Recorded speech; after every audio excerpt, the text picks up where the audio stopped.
We've had lottery scamming and employment scams, and now it appears that a divorce scam is taking root in Jamaica. Even the signatures of judges are being forged. Justice Minister Delroy Chuck gave an update yesterday, and TVJ's Andrea Chisholm has that report.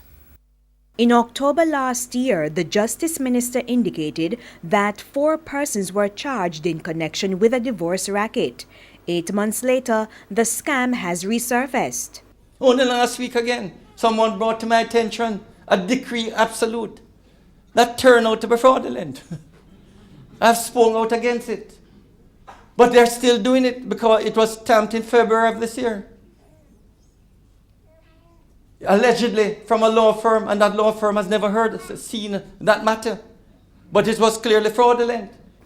On top of that, the decree absolute, the second of 2 documents required to end a marriage, had a signature appearing to be that of an acting judge, but that signature was also fake.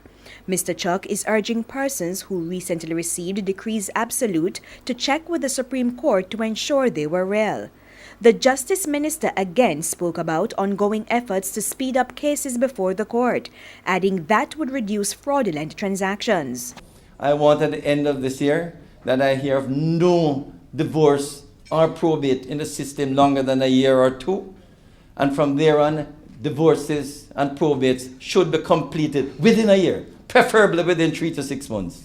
And with the Chief Justice Brian Sykes declaring that the culture of adjournments should be a thing of the past, the Justice Minister has supported the call, giving this charge to judges.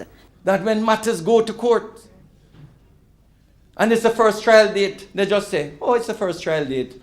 We can go put it another time. No. First trial date, the matter is ready.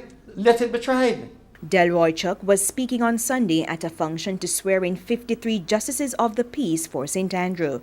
Andrea Chisholm, TVJ News.